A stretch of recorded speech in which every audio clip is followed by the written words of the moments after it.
सुप्रभात छात्रों।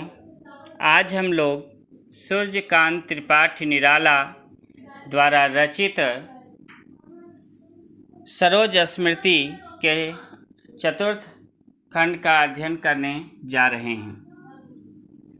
सर्वप्रथम हम लोग सस्वर वाचन करेंगे, तत्पश्चात इसकी व्याख्या देखेंगे।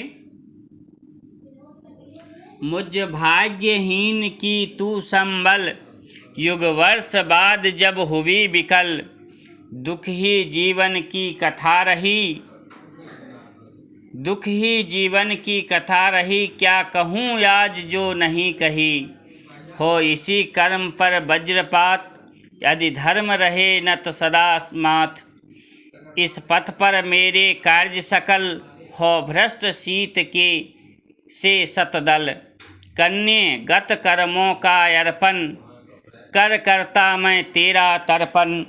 संबल का अर्थ होता है सहारा, विकल मतलब बेचैन, वज्रपात कठोर आघात भारी विपत्ति होना, माथ मतलब माथा मस्तक, सकल मतलब सभी, सतदल मतलब कमल, अर्पण मतलब देना अर्पित करना, तर्पण मतलब आत्मा की शांति के लिए दी गई जलांजलि।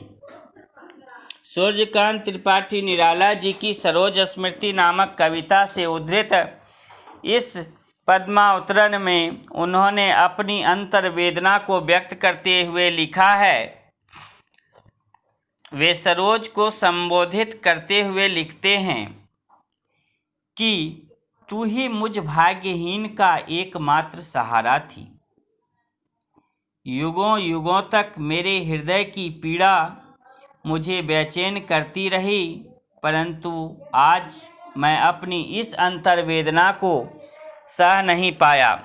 मैंने अपनी मनोवेदना कभी किसी पर व्यक्त नहीं की। मेरा संपूर्ण जीवन ही एक दुख भरी कथा रही है। आज तुझे याद कर मुझे गहरा आघात पहुंचा है। इस जीवन में धर्मानुकूल जितने भी कार्य संपादित किए हैं, वे सभी आज शरद ऋतु में कमल की तरह नष्ट हो जाएं। हे पुत्री, मैं अपने सभी कर्म तुझे अर्पित करता हूँ। मेरे पास मेरी तेरी आत्मा की तृप्ति के लिए केवल यही है। मैं तुझे श्रद्धांजलि स्वरूप यह काव्यमयी कृति तुझे समर्पित करता हूँ। कवि ने इस रचना से अपनी स्वर्गीय पुत्री सरोज को श्रद्धांजलि अर्पित की है। इस रचना में कवि का अपनी दिवंगत पुत्री के प्रति विलाप प्रकट हुआ है। कवि अपनी संतान के प्रति कर्तव्य वंचित होने पर क्षुब्ध है। कवि का वात्सल्य भाव उमड़ा दिखाई देता है। तत्सम शब्दावली की अधिकता है। कवि ने अपनी जीवन की विडंबना को उजागर किया है। दुख ही जीवन की कथा रही पंक्ति में कवि की हार्दिक वेदना व्यक्त हुई है।